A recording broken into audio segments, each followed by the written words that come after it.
This slaps. No.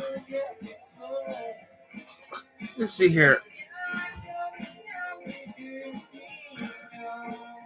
Oh, this is not slaps. Back then, guys, before they did the sanctions, okay, good morning, guys. It's a beautiful Saturday morning at 6:35 a.m. Eastern Time. If you don't know what that is, that's New York time, Detroit time. Doesn't really matter. I just looking for Crow to watch on YouTube. Who knows, something else, who knows? But right now, I'm just doing this. I'm gonna have breakfast in a second, but right now I'm up on videos right now. Today is gonna be an okay day to go fishing, do anything you guys really want to do. But if you're like me, you know that you don't. If you know me, you think Tyler, you're gonna go fishing. You are crazy, man. Which seems smart. I mean, come on. I mean, I know people that go fishing all the time. I haven't fished in so long. It's just I haven't fished since I had a life. I never had. I mean, I haven't fished since I was 15. I haven't fished since 2014. So that's how bad it is. So yeah.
Huh?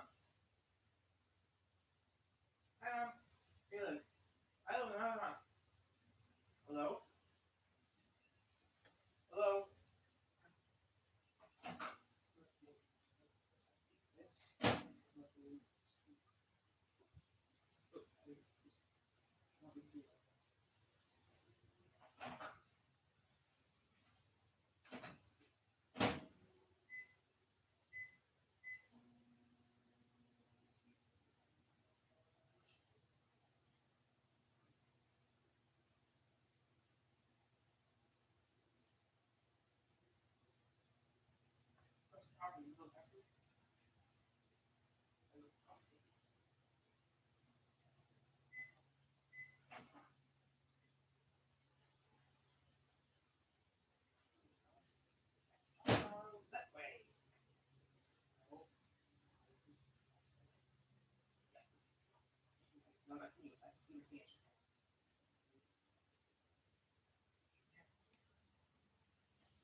I need to do those down.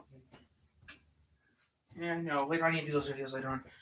If I do it, it's gonna be pre-recorded like always. Yeah, I was happy to pre-record them. Yeah, I know. They're pretty funny. But if I ever do get those videos made, I'm gonna have to. I think there are 4 episodes I want to make. 4 episodes. Oh, hey, this came out 2 years ago, so. Many of my viewers like to draw comparisons between me and a writer by the name of John Boyes. And it's a pretty fair comparison, considering John Boyes is one of my biggest inspirations as a creator today. Last Halloween, John wrote a short story about a pitcher who sells his soul to Satan and falls away from the earth in the middle of a baseball game. While this story is clearly a work of fiction, it is eerily comparable to the real life and death of Dale Earnhardt. Our story begins in the rural American town of Kannapolis, North Carolina.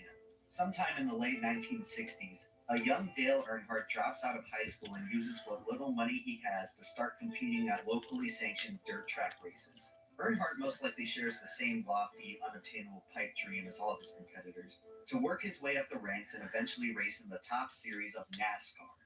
NASCAR, like Dale Earnhardt, had its origins in the rural American South. The roots of the sport can be traced back to the Prohibition era, where moonshiners, attempting to smuggle barrelfuls of illegal whiskey, would tune up their cars to be able to outrun police. When Prohibition ended in the 1930s, the smugglers were left with nothing to do but race each other. Small, unsanctioned races began to take place all across the South, but perhaps no other place became a more popular racing destination than Daytona Beach, Florida. The beaches of Daytona feature finely grained sand that forms a hard, compact surface ideal for auto racing. In the early 20th century, automotive engineers would use the beaches of Daytona to try to break the land speed record. Eventually, record attempts would migrate to the salt flats of Bonneville, Utah, leaving Daytona open for a new frontier of stock car racing.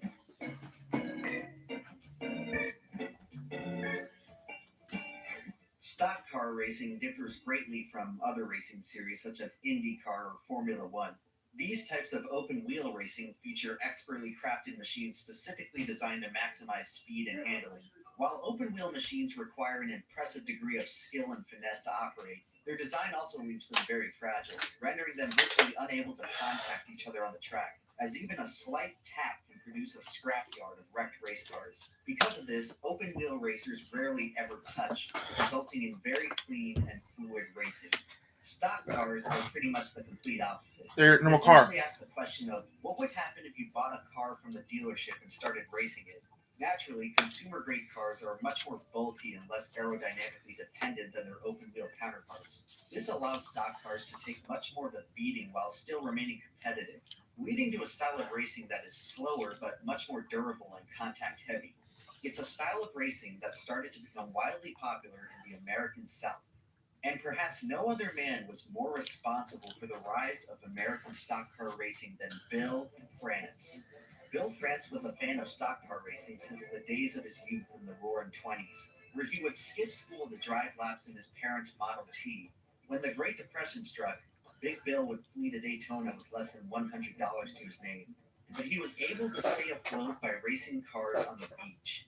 Eventually, Bill France would transition from race driver to race promoter, and on February 21st, 1948, he revolutionized American motorsports by founding the National Association for Stock Car Auto Racing, NASCAR. Before NASCAR, stock car racing mostly featured scattered and disorganized events with inconsistent rules. With no major governing body to sanction races, there was nothing stopping some promoters from just not paying drivers the winnings they were owed. NASCAR changed all of this by organizing a unified schedule of racing events, complete with a singular rule set, championship point system, and guaranteed driver winnings. NASCAR truly became the first legitimate stock car racing league in America, and all of a sudden, the allure of earning fame and fortune through a life of racing began to attract drivers from far and wide. One of these drivers was a young Ralph Earnhardt, who in 1953 started racing full-time in NASCAR's Sportsman Series. Ralph Earnhardt's talent on quarter-mile dirt tracks made him a regional racing star in the Carolinas, and even won him the Sportsman Series championship in 1956. And even though he would use his racing talent to single-handedly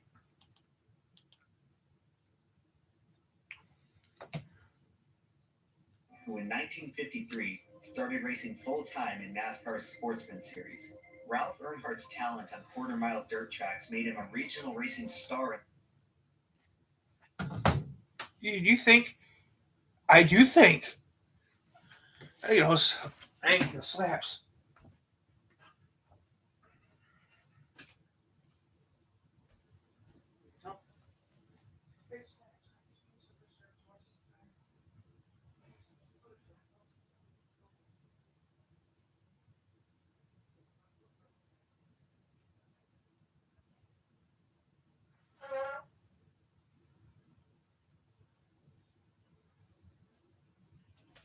I can't really explain it.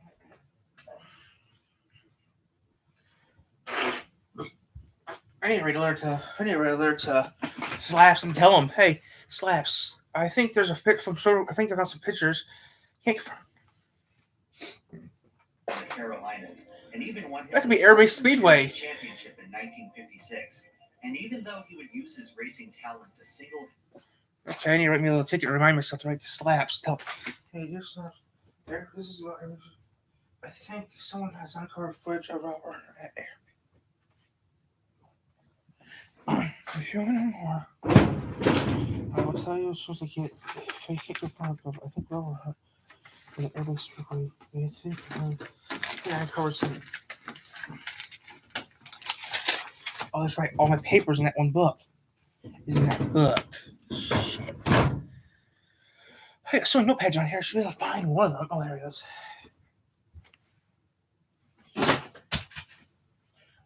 Earnhardt Air Base. I'll write it down real quick so I don't forget. So after I do this live stream, I'm gonna have to take slash real quick and take down Ralph Earnhardt.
Handedly lift himself out of poverty, he surprisingly didn't wish the same destiny upon his son, Dale Earnhardt. Both Ralph and Dale grew up in Kannapolis, North Carolina, a town so rural that it wasn't even incorporated until 1984. Before that, almost everyone born into this place had no way out. Only Ralph Earnhardt's racing talent could save him from a lifelong career at the local cotton mill. Dale Earnhardt saw his father as his greatest inspiration, and he saw racing as his only real ticket to success. Ralph Earnhardt didn't want his son to race, despite his own talent in the sport. Talent is a very rare thing. If everyone were talented, no one would be. Ralph Earnhardt probably knew this, and if he had his way, Dale Earnhardt would have quit racing to graduate high school and get a nice desk job in the big city. He probably never expected his son to become one of the greatest drivers ever. He never lived to see it either. Just 20 years after he began racing full time, Ralph Earnhardt died of a heart attack. Mm-hmm. Dale Earnhardt could have followed his father's wishes, and if he did, he'd probably still be around today. But instead, he chose to follow in his father's footsteps. Dale's the king. There's 3 kings in NASCAR, and Dale's one of the kings. Dale Earnhardt would accidentally become one of the best in the world. Just 6 years later, he found himself at the crossroads of history.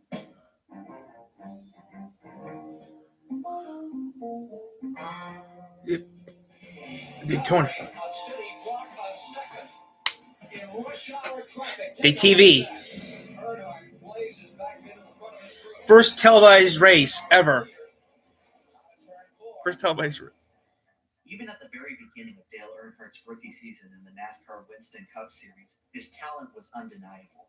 For a moment, he found himself leading the 21st annual Daytona 500, which may have been the most important race in the history of NASCAR.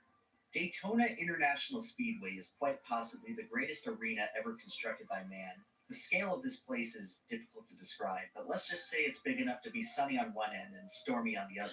Sounds like my house. The Coliseum is the fruit of one of the most ambitious engineering projects of the 20th century, conceived from the outrageous imagination of none other than Bill France. Talladega is worse. Watching sloppy races on the beach, Bill France sought to construct a racetrack where drivers would never have to let off the throttle. The result was a 2.5-mile-long tri-oval surrounded by a 31-degree embankment. The sheer size of these corners is downright intimidating. It looks like you'd have a hard time walking up them, let alone driving on them. The mere architecture of this place boggles the mind today, so you could only imagine the amazement of the 42,000 spectators who witnessed the inaugural running of the Daytona 500. The pure spectacle of almost 60 stock cars barreling around an asphalt bowl at 135 miles per hour was something that no one had ever seen before. And after an unforgettable photo finish, the Daytona 500 immediately established itself as the most prestigious event on the NASCAR schedule. For every stock car driver in America, a win at Daytona is the pot of gold at the end of the rainbow. At the time of its opening in 1959, Daytona International Speedway was the largest track of its kind. 10 years later, Talladega would build an even bigger one in Talladega, Alabama. And while Talladega Superspeedway would also go on to be very popular with fans, it would not displace the Daytona 500 as Talladega was dangerous. Event. And that's why in 1979, CBS elected to broadcast the full race live in front of a national audience. It would be the first live broadcast of an entire 500-mile motorsports event in the history of American television. NASCAR found itself in a perfect storm of circumstances, quite literally, as on the day of the race, a blizzard left most of the eastern U.S. stuck indoors with nothing to do but watch the Daytona 500.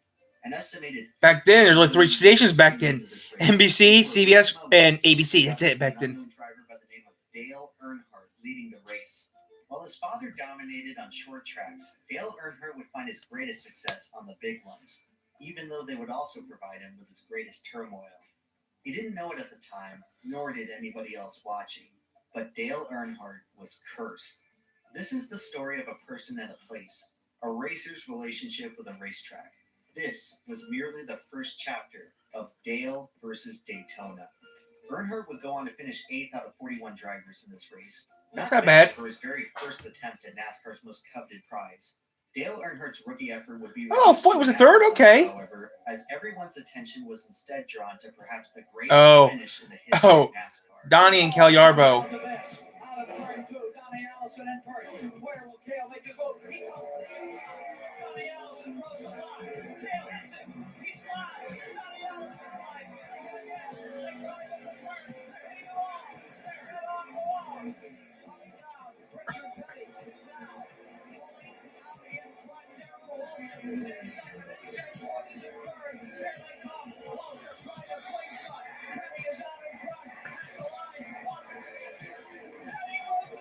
Here comes a $60,000 car becoming a 22-passenger school bus. And there's a fight between Cal Yarborough and Donnie Allison. The tempers overflowing. They're angry. They know they have lost. Ken Squire. In just a matter of minutes, the television audience got to experience dramatic racing, a crash, an unforgettable last lap pass, NASCAR's iconic drivers setting an unbreakable record, and a bare-knuckle fistfight, all on live TV. All of a sudden, the colloquial regional sport of NASCAR found itself with a national. Michigan. The finish made it all the way to the front page of the New York Times sports section, and NASCAR. A couple pages, a couple newspapers. The 1979 season saw Dale Earnhardt capture his first career win in just his 6th Bristol. start. He would win the Rookie of the Year award for that season and go on to finish 7th in the overall standings in a year where Richard Petty won his 7th and final Winston Cup championship. At this point in time, Richard Petty is unanimously regarded as the greatest driver. He still is the king. Sport. Looking at it today, his career statistics seem almost mythical. Petty's 200 career victories are almost double the next driver in NASCAR's all-time win list. David Pearson. 7 series championships were, at the time, more than double any other driver. Wow, back-to-back. Two of them back-to-back. Wow, two are back-to-back. Any other driver challenging Petty's throne as the greatest of all time was laughable. But if anyone were to do it, it would have to be a driver the likes of which no one had ever seen. Where Dale Earnhardt in car number 2 is currently the leader. And he is on his way to victory and hopefully to pick up some additional points as he is on his way in his sophomore year to the national championship.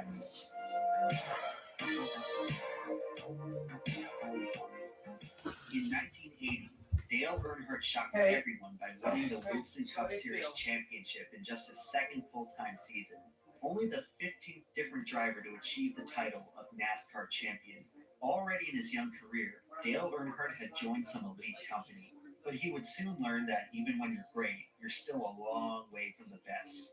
Although he began with one of the greatest starts to any career in NASCAR history, Earnhardt's car owner Rod Osterlund would unexpectedly sell his race team midway through the 1981 season. Earnhardt reacted poorly to this transition and struggled for the next few seasons while bouncing from owner to owner. After going winless in 1981, Dale Earnhardt had the worst statistical season of his career the following season, finishing the 1982 campaign with an abysmal average finish of 19th, while failing to finish more than half of his races for the year. After such a promising beginning, Earnhardt's Winston Cup career had slammed straight into a concrete wall. Pocono.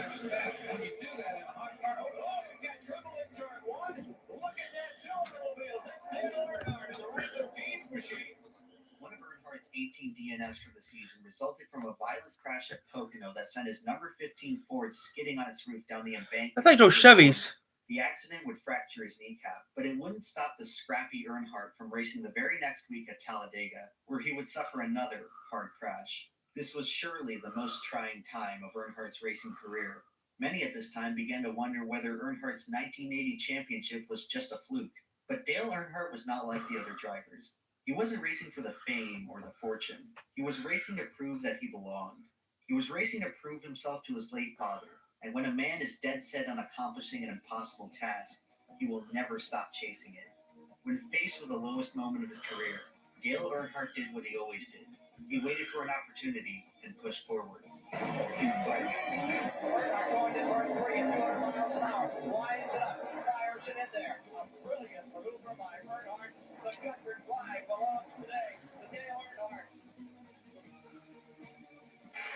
Stock car racing all-time winner, Richard Petty. You need a mower? Go with a bid. Go with Lou. You'll be a winner at Lowe's. Every weekend, through America, there is great NASCAR racing. I wouldn't be anywhere else.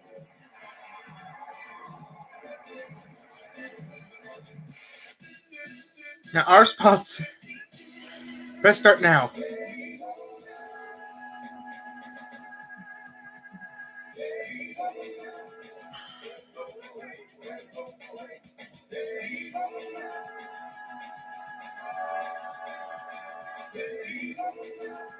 This is stupid.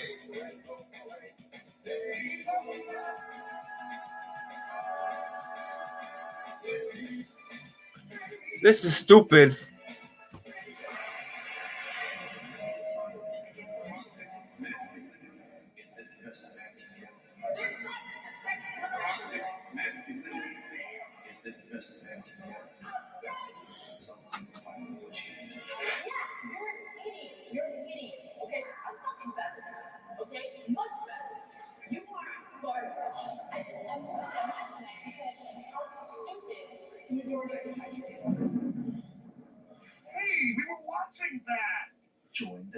today, and you will see by 2019 won't be like 1984. Hey, that was an old. So that's the story of 1984 Talladega 500. This man, Dale Earnhardt, is successful. In 1984, Dale Earnhardt found himself with a new owner, Richard Childress, and a new car number, 3. He would stick with both of them for the rest of his career. Under Childress, Earnhardt's career would immediately begin to rebound, and it would mark the beginning of his finest era. By 1986, Earnhardt would be champion once more, becoming just the 11th driver in history to win multiple NASCAR championships. In 1987, he had the best statistical season of his career, finishing the year with 11 wins and his 3rd Cup championship. And after this dominant season, Earnhardt would return in black, embracing his new role as the Intimidator.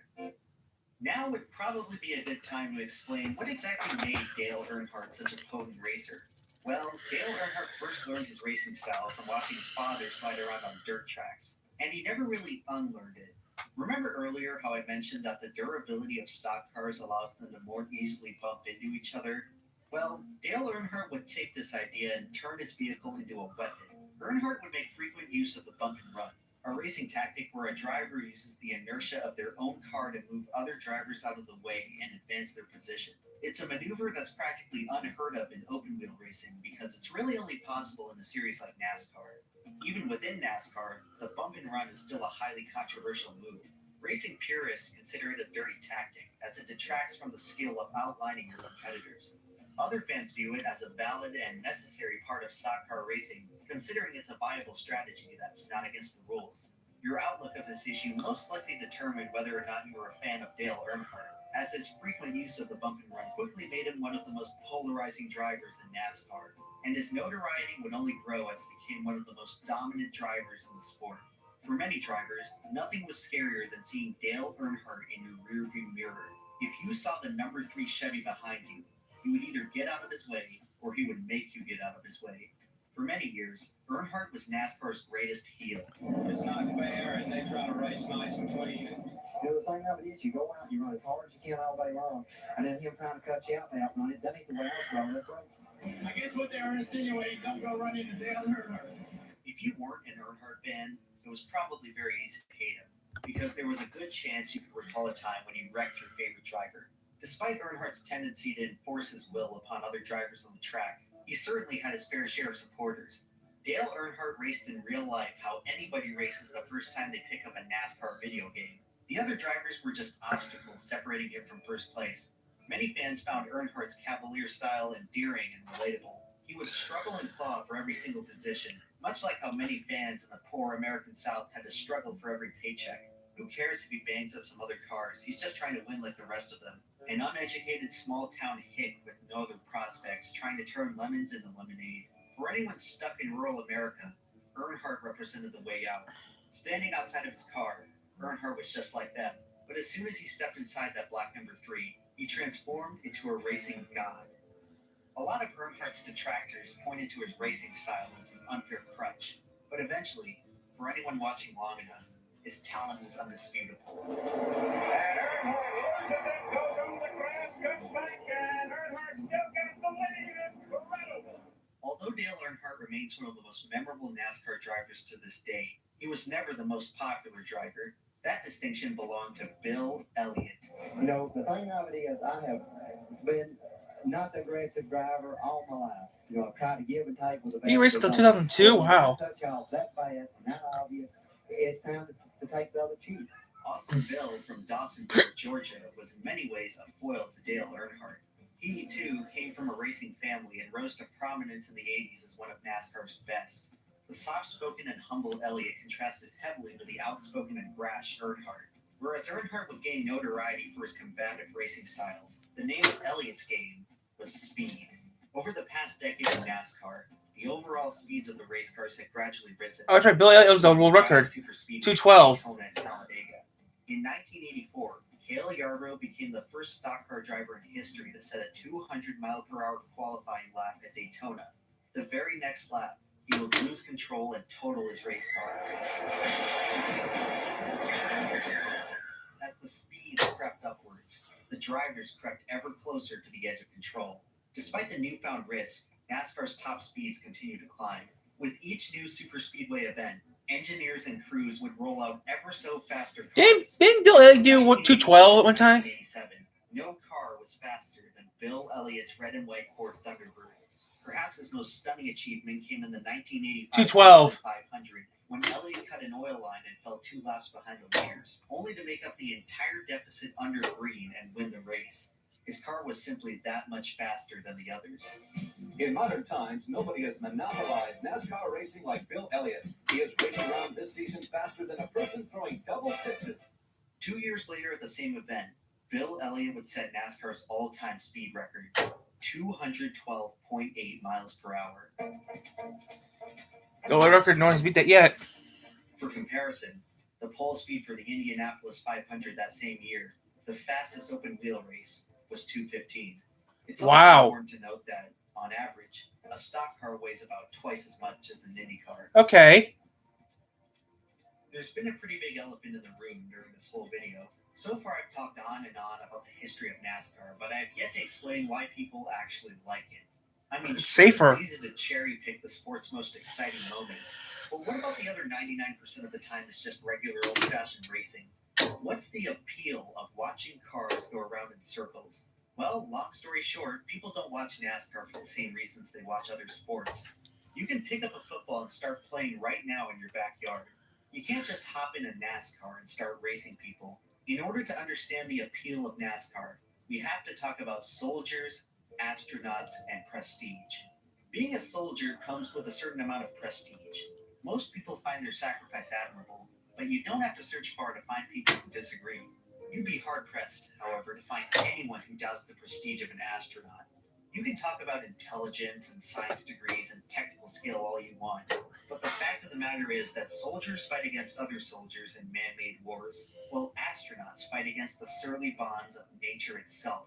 It takes bravery to volunteer yourself to go fight in some far-off foreign land, but it takes a whole nother level of bravery to strap yourself into a pressurized metal canister and fly out of the top of the sky.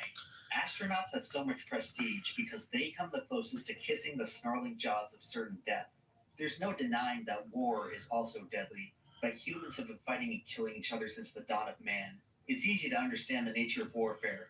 It's difficult to understand the limits of nature itself. And nothing is more terrifying than what we don't understand. Who am I kidding? This is a dumb analogy. NASCAR drivers are nothing like astronauts. I mean, come on. Have you ever seen a NASCAR fly? Yes.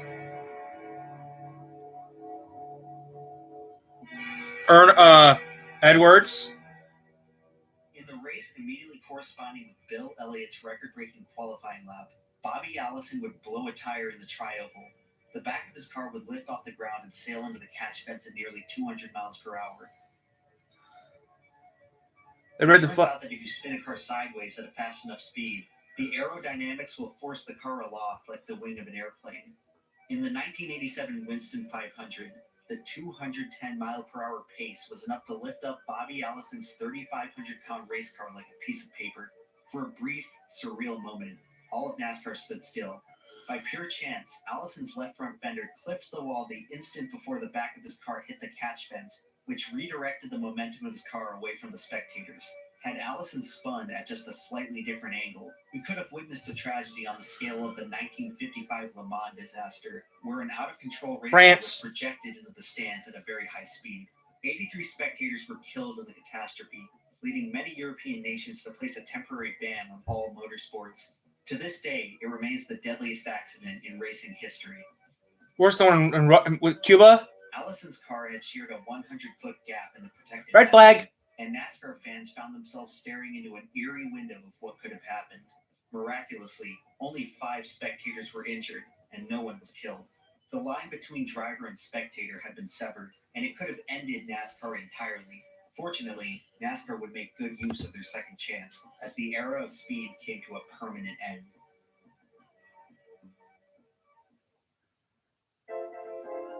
This accident would force NASCAR to implement restrictor plates at all future superspeedway races, which would limit the horsepower of all cars to keep them below dangerous speeds. This would profoundly change the way drivers raced at Daytona and Talladega.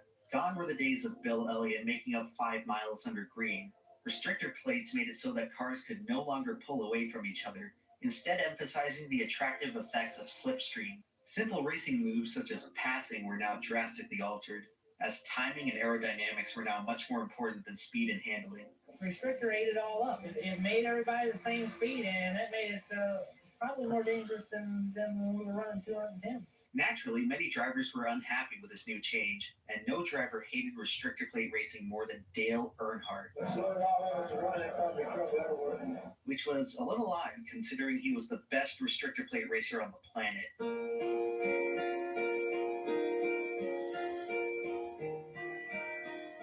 Wow, they won a lot of Daytona races.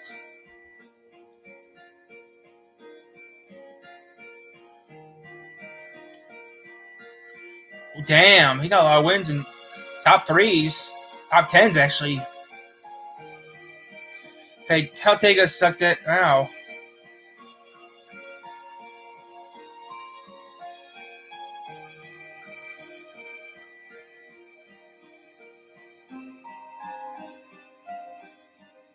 It was one of the most dominant runs of any race category in motorsports history, and it happened during a time when NASCAR had arguably its toughest ever competition. Jarrett, who retired. Martin. Golden age I of recognize those NASCAR people. popular culture.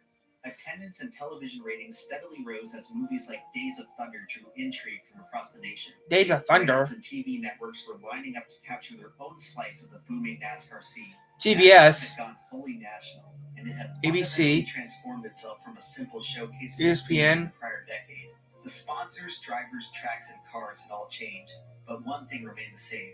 Dale Earnhardt was dominating the competition. From 1990 to 1994, Dale Earnhardt would win 4 more Cup championships, tying Richard Petty's record of 7, a record considered by many to be untouchable just 10 years prior. With each new championship, it became harder and harder for people to disregard Earnhardt's success. Although many still resented his racing style, you can't win 7 NASCAR championships without being a pretty talented driver. Earnhardt's detractors were simply running out of excuses to deny his greatness. There's 3 kings in NASCAR and only 1 king still living. Keeping Dale out of the All 3 conversation kings stopped for greatest racing. of all time. You've not won Daytona, right?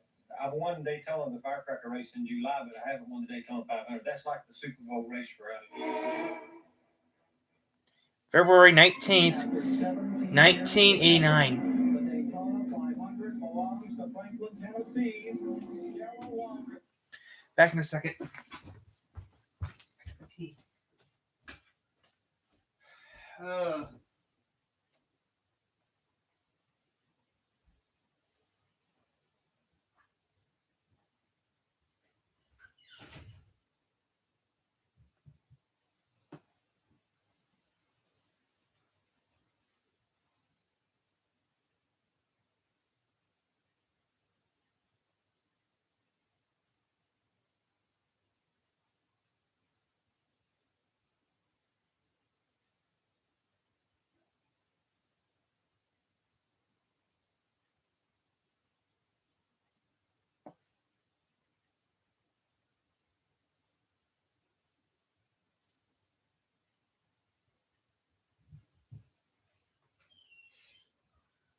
I don't know, Mom. You want to try tomorrow?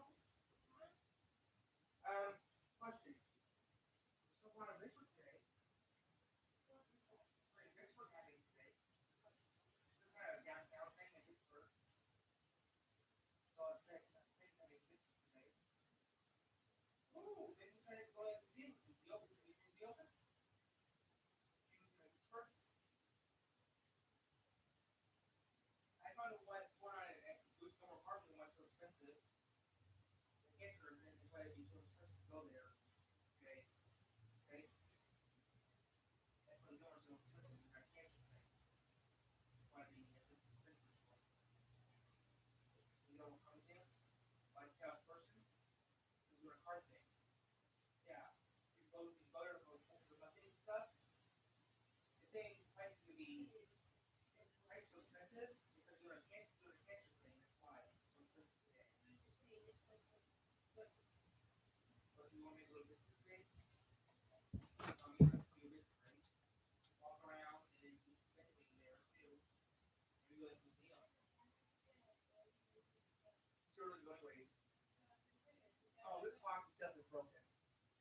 not 3:15 in the morning. Oh, the glare. The glare. Oh, okay, yeah, I see it. I see glare, and I only see 1 p.m. Okay. Hey, I'm not going to upload videos still. Right? The third is bad. You go to bed. And I go to bed at what, 9? 9 or 8? Oh, but no, look at that cat guy. Those people are really right in there. Someone told me this morning at 6 in the morning. I said, what time is it? That's 3 p.m. I know. Southern time, I was open to eat.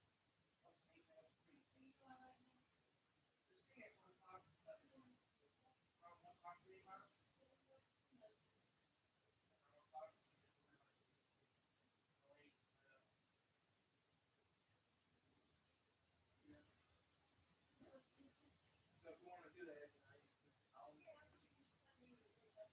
I can go very late. Well, I don't.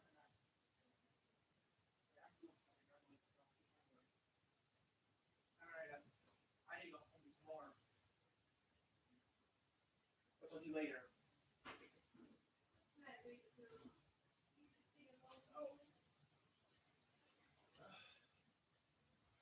You want me to get some kettle on for you or not? The kettle?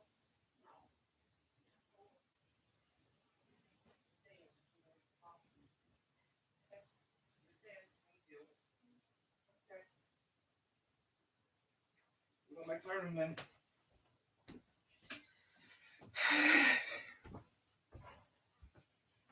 But if you do go anywhere, you have to know. I have to make sure I just slaps later. In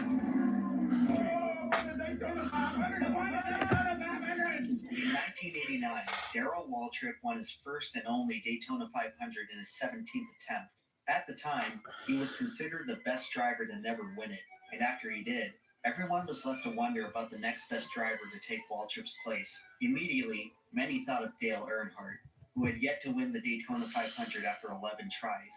But surely in 1990, while entering the final corner of the final lap in first place, after leading 3/4 of the race, Earnhardt could put the narrative to rest. They still run single file, halfway down the back straightaway, half a lap to go. Still Earnhardt now stretching his lead by another car length over Colt. The body can't do anything with Colt either. Earnhardt's car goes up. Earnhardt calls the tire, turn number 3. And on the outside is car number 10, Derek Cope, something to miss on the Earnhardt car. Coming to the line, it's Labonte pulling up and an amazing finish.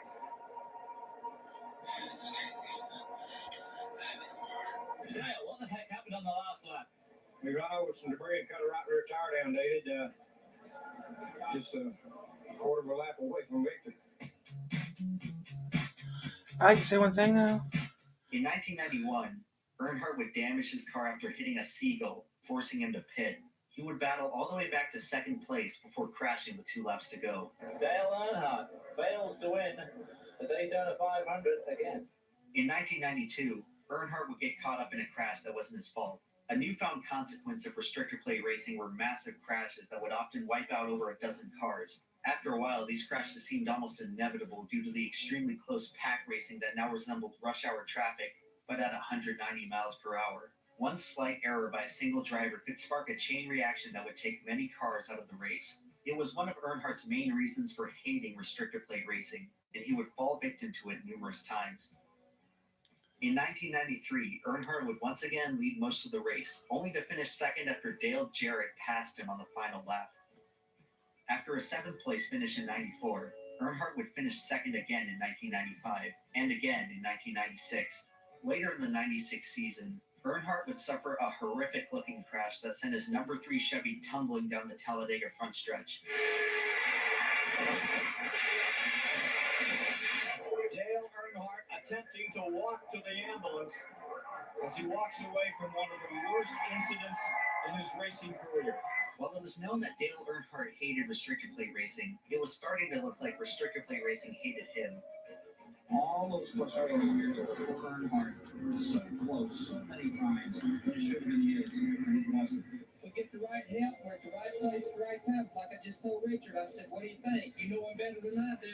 He said, "I've been here a lot of times before, and you can bet he's been in the 4-pan right now with that throttle pedal. But it's racing God's time to shine on that 3. We'll just have to see." As was the formula at this point, Earnhardt ran up front all day and found himself in the battle for the lead with just a few laps to go. And all of a sudden, he found himself on his roof once again. Down the back straightaway. Big trouble. Up and over number 3. And for the 19th time, Lady Luck deals a bad hand. I'm not sure I actually believe in curses, but Dale Earnhardt's misfortune in the Daytona 500 really made me consider it. For some wicked reason, the 7-time NASCAR champion and best superspeedway racer in the world could not, for the life of him, win this one superspeedway race. Earnhardt's gut-wrenching futility at this one event is made even more insane when you consider that he's the winningest driver in the history of the track. No, seriously. By 1997, Earnhardt had won pretty much every stock car event at Daytona multiple times over, all except the one that mattered most. After 19 tries and 19 failures, he should have been completely discouraged. But Dale Earnhardt was not a quitting man. He wasn't even willing to quit this race. What a pile of grit. Earnhardt is in the car. He's barking instructions to the crew. This thing is so beat up. If Earnhardt can make one lap or 2, it's an absolute miracle. Even though he no longer had any chance of winning, Dale Earnhardt would hop out of the ambulance and back into his mangled car to finish the race. When faced with the lowest moment of his career, Dale Earnhardt did what he always did. He waited for an opportunity and pushed forward. Has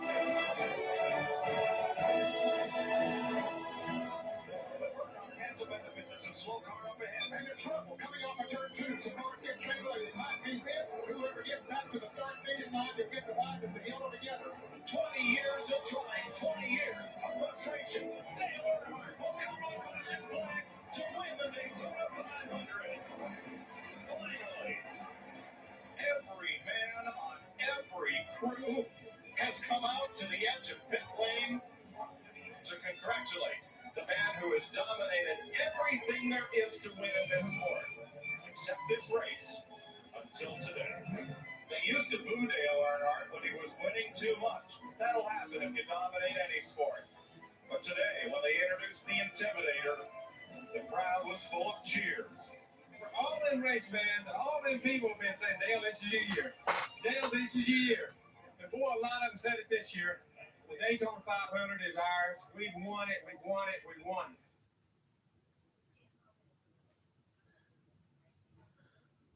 The hangover from Earnhardt's Daytona 500 victory lasted throughout the 1998 season, where Dale would not win another race and finish a distant 8th in points. Perhaps overcoming the single greatest foe in his racing career was a little demotivating. After winning the 500, Earnhardt had almost nothing left to accomplish. He could have tried for another championship, breaking the tie with Richard Petty, but both he and a lot of others began to tell that his age was starting to get the best of him. Later in the 98 season, Earnhardt suffered his second hard crash at Talladega in 2 years. In the post-race interview, Earnhardt for the first time ever sounded fed up, exhausted, and demoralized. What was the day like up to that point? Good. It's not good racing, though. Y'all can talk about all you want. It ain't good racing. In 1999, Earnhardt would infamously dump Terry Labonte to win at Bristol. Leader change, and Labonte takes the lead. And they will Ricky Lund for and Earnhardt. Dale Earnhardt takes the second flag. Any goodwill he had from his crowning achievement just a year prior had worn out its welcome, as Earnhardt was showered in a chorus of boos from the 140,000 in attendance. At this point, Earnhardt and the fans had a mutual yearning for something new. I'm here with Dale Earnhardt after he just won the Die Hard 500. What's the question, dude? How's it? Son.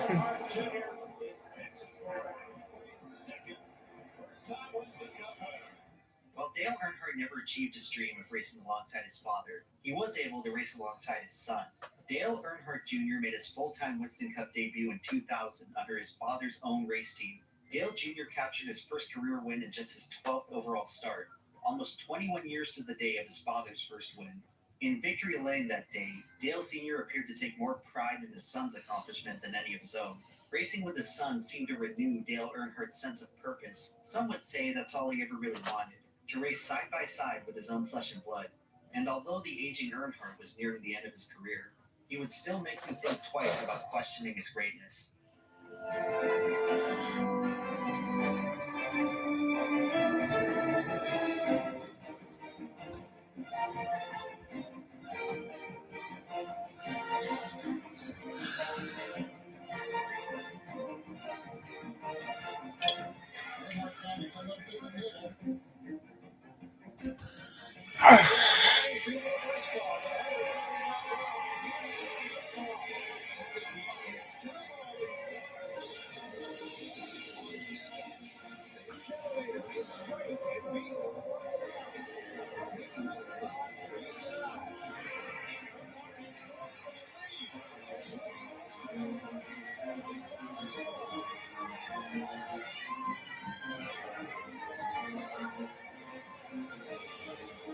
Mom? Hey, Mom, what's up? Hello?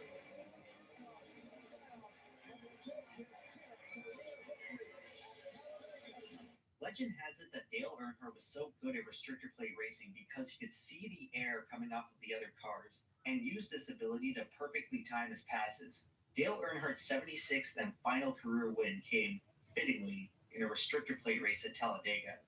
Take a look at this moment. That is Michael Waltrip, out of control, tri-oval, into a series of sidewinders. 9 shattering snap rolls. Prior to the start of the 2001 season, DEI signed Michael Waltrip to drive the number 15 Chevy. Michael Waltrip had spent his entire career racing in the shadow of his older brother Darrell, and after 15 lackluster seasons, Michael Waltrip was still seeking his first career win.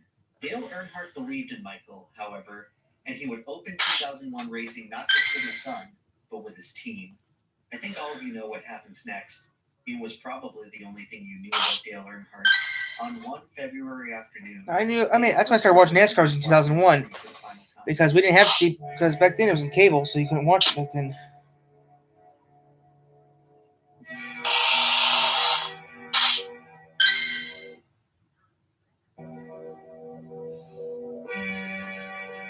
Fox.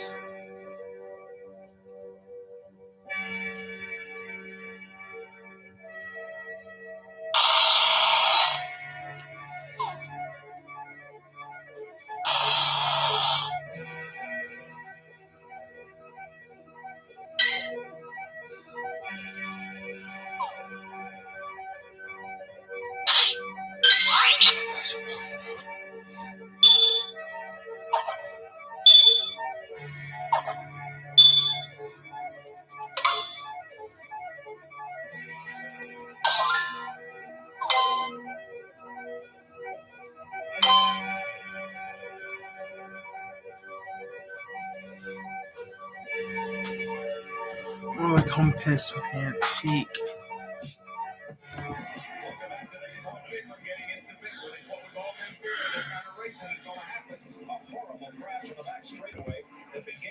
Tony Stewart got turned sideways against the backstretch wall number 20. When it gets hit by every car in the field, it seems like Tony Stewart's car is just a wheel of a rat. I have almost because there's no place to go. Incidentally, the crash would leave Dale Earnhardt in third position behind the DEI cars of Dale Jr. and Michael Waltrip. As the laps wound down, everyone began to realize that Dale Earnhardt wasn't trying to win the race. Rather, he was holding back the rest of the field so that his team could win instead. Dale managed to hold off everybody until the final quarter of the final lap. 3 wide behind them. You got him, Mikey. You got him, man. You got him. The brake on down. Big trouble. The cameras cut away from the accident. It should have been one of the happiest moments in NASCAR history, as Darrell Waltrip joyfully commentated his brother's first win on the grandest stage of all, a storybook ending to a picturesque day of thrilling, action-packed racing. And then the cameras cut to Dale Earnhardt's crumpled vehicle lying at rest in the infield grass. Nobody knew it at the time, but the greatest tragedy in NASCAR history had just occurred. Dale Earnhardt, NASCAR's greatest driver, was dead at 49. This is undoubtedly one of the toughest announcements that I've ever personally had to make. But after the accident in Turn 4 at the end of the Daytona 500, we've lost Dale Earnhardt.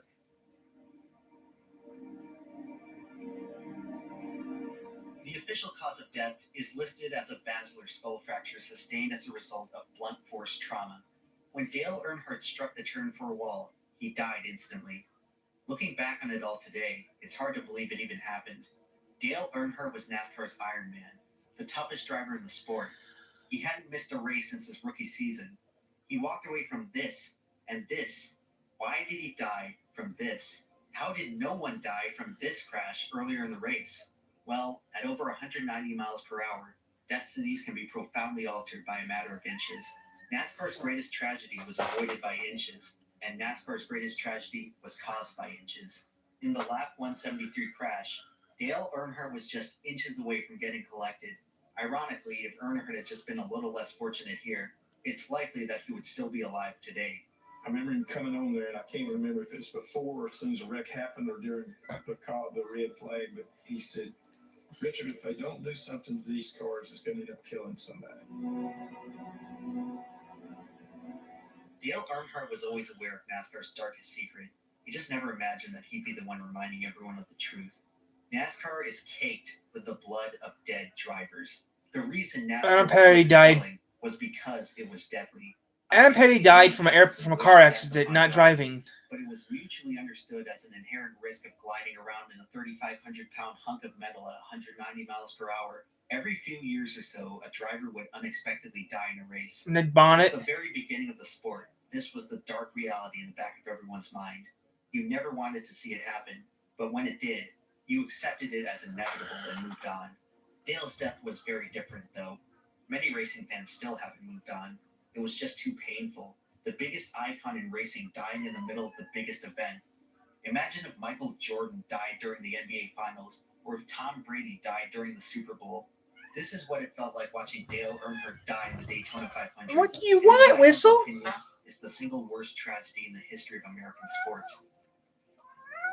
Even though Dale Earnhardt's death was a devastating shock for the millions of fans watching, you could at least take solace in knowing that he probably wouldn't have wanted to go out any other way. Dale Earnhardt died doing what he loved, and his final memory was watching his own drivers speeding towards the finish line with nothing but open racetrack in front of them. I think Dale Earnhardt is the best race driver that's ever done this top five. How do you feel about that? Yeah, that's a big statement. I think my dad was the greatest when it comes to racers. For as much as he accomplished, no one knew for Hey, sure stop. if Dale ever felt he Let me proved Mitch. himself to his father. It's a burden he took to his grave, leaving us to wonder about Dale much in the same way Dale had to wonder about Ralph. The only thing we know for sure is that Dale finally caught up with his father's ghost. The story doesn't end here. Although NASCAR suffered perhaps its greatest ever loss, they still had 35 more races to run that season. When faced with their lowest moment, NASCAR had no other option but to push forward.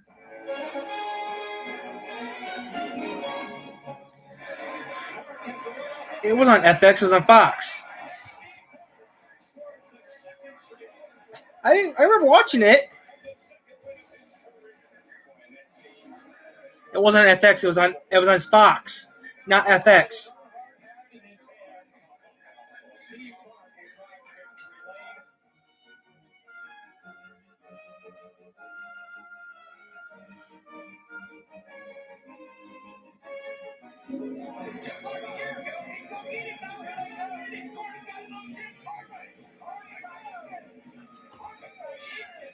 A replay of a year ago with Dale Earnhardt and Bobby Labonte.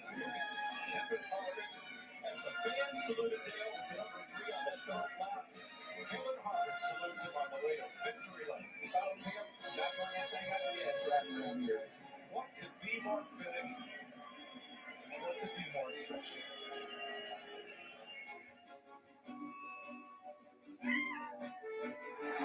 To the outside, the lead in turn 4. Dale Earnhardt Jr. rockets to the front and takes over the rest of the crowd. Here they come, turn 4. Final lap of the Pepsi 400. Michael Waltrip is second, but it's going to be Dale Earnhardt Jr. using Wesley Starr from the slot. 6 to 1 and scored the victory in the Pepsi 400.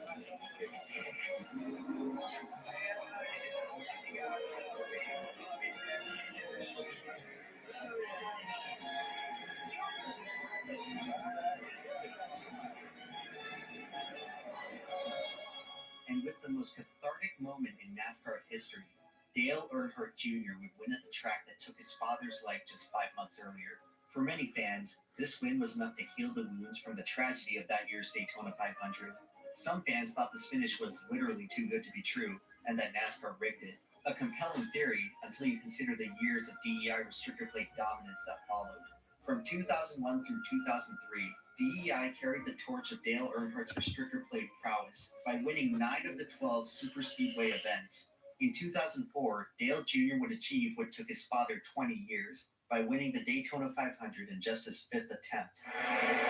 The legacy continues. Dale Earnhardt Jr. wins the 46th Daytona 500. Following the death of Dale Earnhardt, NASCAR would work to implement an unprecedented amount of driver safety improvements, most notably the Hans device, safer barrier, and car of tomorrow, to make sure that an accident. The car of tomorrow's gone. That car sucked. Oh, David Ruderman. David Ruderman. That car always bursts into flame. The car of tomorrow always bursts into flame. Incredibly hard impact. Look at that safer barrier right there, how it just crushed all that stuff. Speed's gone. Fox bought speed. My goodness. And to this day, Dale Earnhardt still remains NASCAR's last fatality. Unfortunately, NASCAR's great strides in driver safety may be the only positive news for the sport in the past decade. Attendance, sponsorships, and television ratings have all drastically declined in the past 10 years. Oh, Fox was doing it. Remaining fans to wonder what exactly drove everyone away.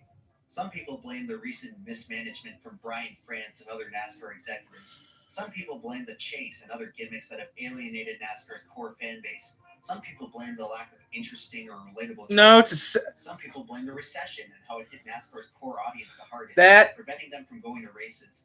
If you ask me, however, the main reason so many fans stopped watching NASCAR is, ironically, because it got safer. No, people stopped watching NASCAR because of the segments. The segments what really killed off NASCAR. The one thing that separated them from all other sports. Today, NASCAR drivers have never been farther from the snarling jaws of certain death, and the sport has been made far less compelling as a result. Not sure where Maybe he thinks it's That's what he's doing. Like the he's an athlete, a marathon runner. I want to finish the race. And he did, to a standing ovation from the crowd. Shades of Ricky Bobby. Ever since that fateful day, NASCAR fans have been trying to fill the void that Dale Earnhardt left. There's the driver who carried on his name, Dale Earnhardt Jr. Following his father's passing, he became NASCAR's perennial most popular driver until his retirement in 2017. Although he finished with a respectable 26 career wins, Dale Jr. failed to capture a single championship and could never live up to his father's godlike legacy. There's the driver who carried on his car, Kevin Harvick, who was able to capture at least one championship and his own Daytona 500 victory. A successful career for sure, but not much compared to Earnhardt's. There's the driver who carried on his title as the 7-time champion, Jimmy Johnson, who in 2016 became the 3rd ever driver to accomplish this feat. While he is statistically the best driver since Earnhardt, Johnson never managed to appeal to the fans in the same way. As his So Johnson's actually the 4th king. Failed to capture the hearts and So it's 4 kings in NASCAR? And then there's the driver who carried on Earnhardt's number. After the tragedy, Richard Childress retired the number from active competition for over a decade, but he brought it back in 2014 for the full-time Cup debut of his grandson, Austin Dillon. You should have not did that. At the finish of the July Daytona race, Dillon would suffer a gruesome-looking accident where his car was launched directly into the catch fence. For a brief moment, every fan watching tensed up in horror after witnessing what they thought was the second fatality in the 3-car at Daytona. Incredibly, Austin Dillon walked away from this with only minor injuries. Some have called him the luckiest driver in NASCAR today, but his luck hasn't contributed to much success on the track. So far, after 5 full-time seasons, Dillon has only 2 wins to his name. One of those wins came in the 2018 Daytona 500, as 20 years after Earnhardt's storybook victory, the 3-car returned to victory lane at Daytona. And here it comes, with the number 3, 20 years ago. 20 years of trying for Earnhardt. He won the Daytona 500. Austin Dillon wins the 60th running of the Great American Race. We're all searching for the next Dale Earnhardt, but we know deep down that he's irreplaceable. Many fans consider Earnhardt the greatest NASCAR driver of all time, possibly because we never got to see him decline. Dale Earnhardt remained one of the best drivers in the sport till the day he died, and even then, he still finished ahead of 30 other drivers. Everyone knows what it's like to be stuck in bumper-to-bumper traffic, and all of us experience the same desire. Thing is, though, everyone knows that the worst race ever in NASCAR was, can't tell you. It was fun, though. Bristol Dirt was always... Now, Bristol Dirt was different.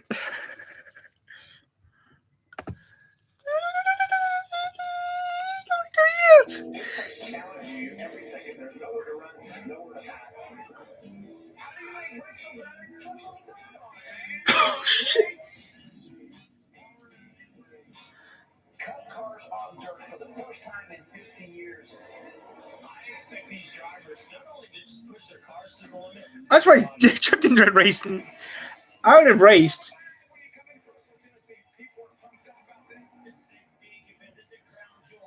I'd see. I'm surprised that Jeff didn't want to try racing there. Welcome back to the NASCAR Cup Series Dirt Race for Bristol, presented by Coyote Tractors. All right, they're on the pace laps. We kind of threw our format away and decided we better talk to the driver who won the truck race just about 2 hours ago. It's game. Hey, Martin Truex Jr., you got us up here in the booth. This boy, Jeff, Mike Joy. Yeah, I got you, boy. Hey, man, where did that come from? Did not see that coming. I figured everybody was out here practicing at Bristol. You were bass fishing or something. What kind of conversation you had with yourself anyway? I think I surprised a lot of people, including myself, a little bit there. So, it's something new, different. You figure you go try to learn it. It was really cool getting to run the truck. I did not come here expecting to win it, but man, pretty cool to be able to get that. He won the race, dude. Thanks to all the owners and everybody, put that deal together. Let's see if we can go back to your head. I'm glad. I wish I could have been there. Wait, you think they're doing dirt races? God, that race was popular. Wait, that's the only race I ever watched. 42. Okay, 70. 72 today.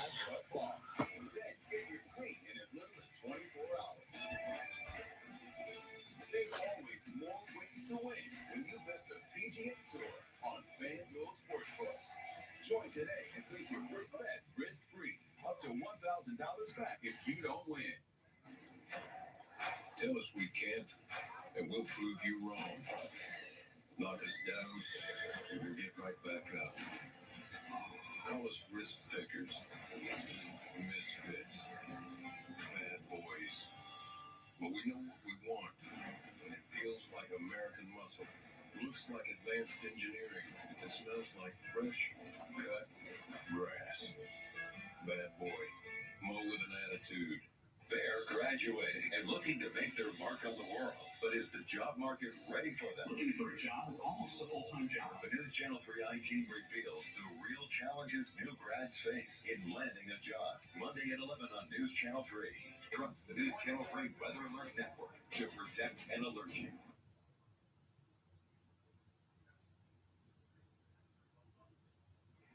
The Detroit Tigers didn't have such a hot night, but there is a lot of hot news of Michigan players headed to the NFL and some new faces for the Lions. Andy Pepper has your latest sports highlights.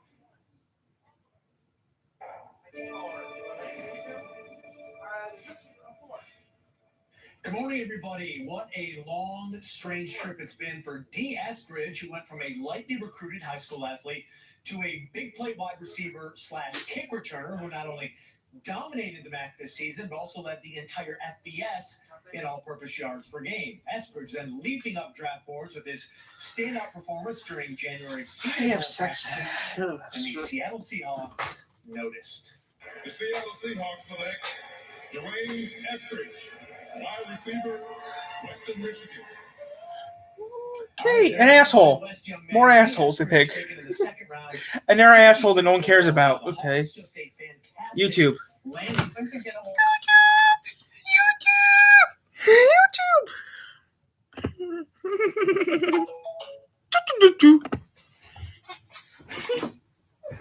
You see what I get? Copy strike? I don't care if I get copy.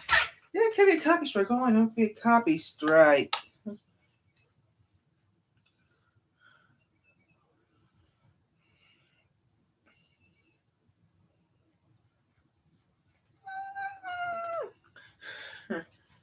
I don't know what that thingamabob was, but I don't want to know. Pokemon. You know what it is?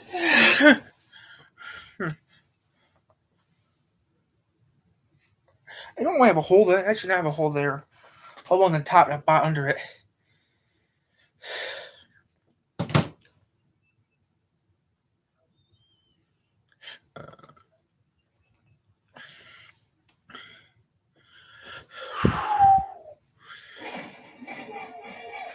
Oh! Today.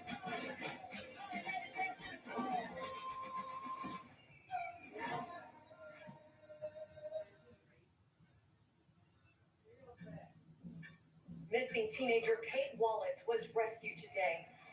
Critics are raving. Jeanette Turner, you could have saved me, and you did. You stole my life because yours was pathetic. You were the only person who knew before anybody else they were missing. I think this story's a little too scary. I was terrified. Freeform's Cruel Summer. Now streaming new episodes Wednesdays. Brought to you by Keeps. Stay tuned till the end for more information.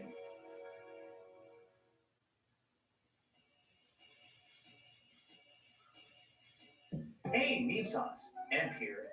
Why are the Simpsons green? The Green Simpsons effect is a running gag on this channel where I take footage of The Simpsons and hue shift it upwards approximately 44 degrees, transforming their familiar yellow into a somewhat alien green. The joke began in a video from February 2016 in which I remixed a clip from the episode Homer's Enemy. At the time, The Simpsons had just aired their 588th episode. 588 nanometers is the approximate wavelength of yellow light, as seen by the human eye. MDB is the internet's most popular film and television database, and the place where people from all around the world unite to rate everything a 7 out of 10. The Simpsons as a series has managed to earn an 8.7, and a handful of its very best episodes have reached the fabled 9 category. But out of nearly 700 total episodes and counting, just one sits definitively above all the rest. The name of this episode is Homer's Enemy. The Simpsons is the longest-running primetime television series in the U.S., and across 3 decades of programming, no other episode is more provocative, polarizing, and profound. It is the resounding conclusion to one of the greatest runs of any show ever. After this episode, The Simpsons was never the same, and come to think of it, neither were we. I had to work hard every day of my life. And what do I have to show for it? And what do you have to show for your lifetime of sloth and ignorance? Stay the hell away from me. Because from now on, we're enemies. It's impossible to appreciate the significance of Homer's Enemy without first understanding the series that preceded it. The Simpsons is a show about many things: family, politics, religion, but most importantly, The Simpsons is a show about America. There's a running gag in the series over the specific location of The Simpsons' hometown. Springfield is one of the most common place names in the U.S. It's in Oregon. You can find a town called Springfield in more than 30 states. So which of these Oregon is home to TV's most iconic yellow family? The truth is, it doesn't really matter what part of the country The Simpsons call home. The series has Michigan. kept clues about Springfield's location inconsistent and contradictory.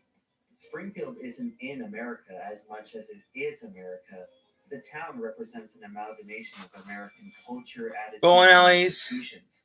It's a malleable template for the show to comment on society in the United States.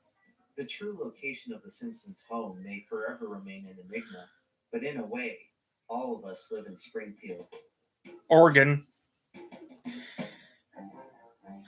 Yep, Portland, Oregon's the 2 key. hours away from Springfield, Oregon, a young Mac Groening is developing a passion for cartoons.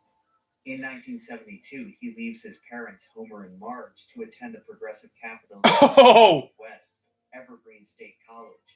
There, he would embark on the first step in his journey towards creating one of the most influential cultural contributions of the 20th century.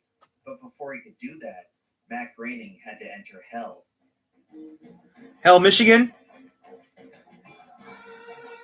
Oh, Los Angeles, California. That's hell. Like many aspiring artists of the modern age, Matt Groening would spend much of his 20s languishing away in California. While bouncing around between what he described as a series of lousy jobs, Groening would document his frustrations in a self-titled comic book called Life in Hell.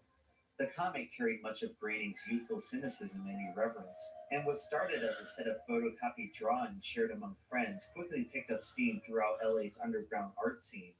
One day, Life in Hell would end up in the hands of television producer James L. Brooks. Matt Groening may have started out California dreaming, but his doodling was about to pay off big time. Fox! It is Fox. 1980s. Would change the face of American television through the When Fox first started, 1987. For nearly 3 decades, the big three networks had reigned supreme over the Yep, even PBS too. Full House, Happy Days, Family Ties, Alf, Growing Pains, Reagan's President, Cosby's. Consisted mainly of sugary sitcoms with responsible and virtuous role models. Ha ha ha, real funny, dude. One simple strategy. Oh, this happened this year, okay. Mass appeal. They strayed away Apple! from programming that would risk alienating general audiences. Typically, this group included children, parents, and the elderly. The Fox network had a different strategy in mind. Their plan was to appeal to the other guys. 15 to 35. Generation X Mac tonight. represented a group of Americans unlike any that came before them. It was a generation who found themselves born into a very different America than the one of I'm a millennial. They grew up in a time when the president, America's most Nixon. prestigious role model, was forced to resign in shame after Yay, Ford's president. corrupt scoundrel. They witnessed the mighty and unbeatable U.S. military get humiliated through a fiasco in some part of the world most of them couldn't even find on the map. By the time they reached adulthood, they were met with the worst economy since the Great Depression, unthinkable environmental crises, AIDS, continued existential Chernobyl. nuclear annihilation. With all that said, it's not hard to understand why many High C, Coke. choice but to view the world with ambivalence and apathy. Television in the early 80s tried to maintain the illusion of America continuing to be the shining city. Full House, the For those occupied lower ground, the realities of the country's flaws were far too much to ignore. Simpsons and Married Children, what killed it, kept it on. Married Children! Gen X attitude of cynicism and irreverence. Mad. The very same themes featured in 21 Jump Street. Groening. In 1986, Groening got a call from James L. Brooks offering the opportunity of a lifetime. The Fox network was looking for a cartoon segment to air on the debuting Tracy Ullman show. Unwilling to give up the rights to Life in Hell, Groening conceived of a different premise. Simpsons! A family based on himself, his parents, and his 2 younger sisters. The Simpsons entered the fray among a long lineage of American television families, and soon, people would come to realize that they were not at all like their predecessors. The Simpsons represented an honest portrayal of dysfunction in the American household. Like Married to Viewers were Children? drawn to the Yellow family's relatable drama, and the segment quickly became one of the most popular on Tracy Ullman. By 1989, The Simpsons had become so popular that they were upgraded from segment to series, and so began Ooh, that's neat. influential television programs in the history Oh, that's of kinda American neat. entertainment. It's remarkable just how different The Simpsons was from anything else on television at the time. It was edgy, subversive counterculture from an underground artist. The show was experimental, avant-garde, and even postmodern at times. It was the first mainstream show to repeatedly reference and parody other media, relying on the audience's own knowledge of movies and TV for much of its humor. The show was free to determine its own creative direction without network interference, a liberty that was virtually unheard of in 1989. Not to mention that the series was animated, a genre that for the past 2 decades was exclusively associated with He-Man, the Mr. T. serial. The Simpsons broke so many molds that it's almost preposterous to consider a show this brazen airing on network television in prime time. The series essentially rebelled against all of mainstream television and ended up taking much of America with it. Season 1 debuted to an audience of 30 million people, immediately cementing Fox itself 31. as its flagship series. WXMI Fox 28. Became a cultural icon. WXMI Fox 17. Characters to truly appeal to the slacker mentality of the 90s. The character embodied the overall spirit of the show, defiant, unapologetic, and anti-authority. The series was simultaneously beloved and controversial. It was unafraid to challenge America's most revered institutions. Bush. Bush. Bush. Bush. Hey, we're just like the Waltons. We're praying for an end to depression too. It's easy to imagine a TV show mocking the president now. It's all but cliche at this point. But in 1992, it was almost Bush. Much to the chagrin of President Bush, American TV families became King of the Hill, Family Guy. by the end of the day. Dinosaurs? These talking dinosaurs are more real than most real families on TV. Eventually, audiences ended up resonating more with the yellow cartoon family than many of the others portrayed by real-life actors. The Simpsons didn't just challenge the status quo; it redefined the status quo in its own image. South Park and Beavis and Butthead suck. The anti-sitcom, the show would eventually transform into something entirely different.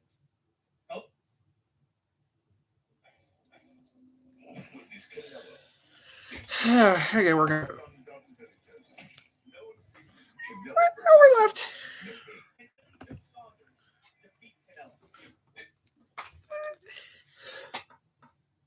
Hello, I'm the real Jim, some guy who talks about The Simpsons on YouTube. And this is the history. Nope, don't care anymore. No, thank you. It takes about 10 minutes to walk across it, where you can enjoy a stunning view YouTube. of a waterfall and a gorge from below. I mean, maybe. Saturday mornings are the worst. Saturday mornings are no more fun. Saturday mornings are no longer fun like they used to be. Saturday mornings are gone. Saturday mornings are gone. Saturday mornings are gone. That's the thing. It sucks. Saturday mornings are gone. Saturday mornings are gone. Do, do, do, do.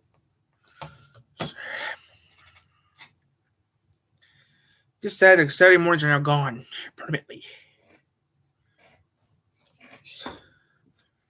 In my last video, I talked a little bit about the new information we got. Saturday mornings are gone. Just leave it at that. Saturday mornings are gone. I don't even know what I'm doing anymore. Saturday mornings are gone. Saturday mornings. Maybe I'll do it tomorrow. Depends on when I'll do it. Might do some crazy again. This time, I make sure the camera's fully charged. But if I do it, I'm going to use the. I have Roller Coaster Tycoon. It's not a bad game.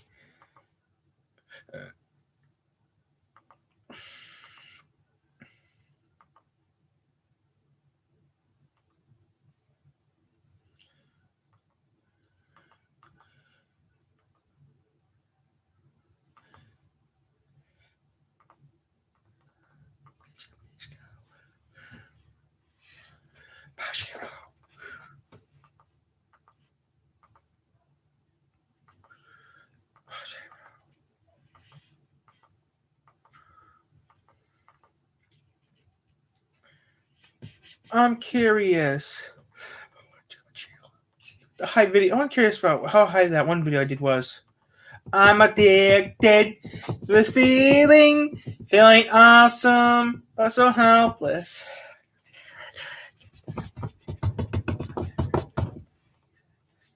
I'm addicted to the ceiling.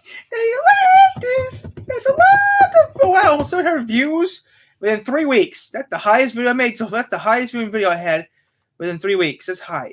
Wheel of Fortune 500. Wow, 3 weeks ago, 7 months ago. Noogle and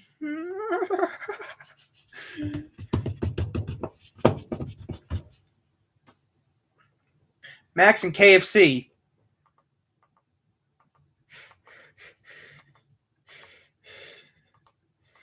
I can't believe Some of these videos are so high. I can't believe how high it is. I can't believe how high it is. I feel higher than the Empire State tonight. We are young. Can I say real quick?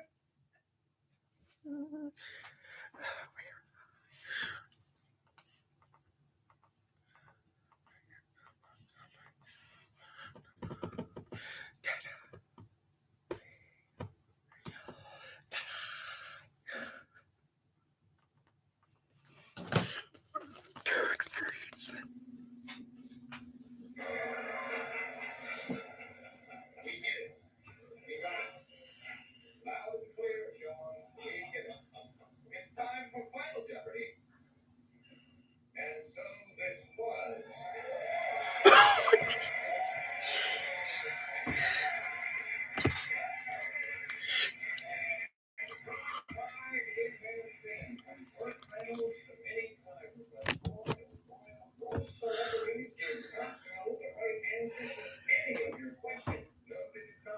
They were very stupid.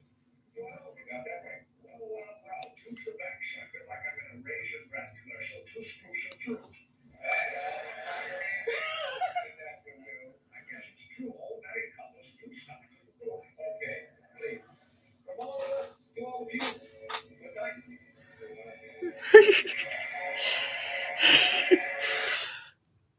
That was a Guinness joke, though. I haven't. Hey, Cannabis, coming back. I am not going to talk about that. That was a dumb idea back when I made it. I'm glad I don't have sex. Guys, now put a 10 for telling me how you're wrong. Well, guess what? Someone, I found the video I looked for. Come here. He just doesn't.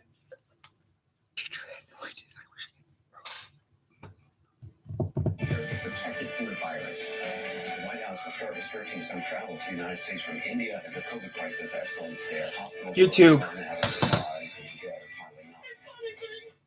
Who cares? They're burning them all because they're stupids. Guys in that country have more chance to get a cell phone than a can, which is so stupid. You guys are stupid. You guys don't know nothing. That's why everyone dies, because you guys aren't that smart in India. People in India are stupid.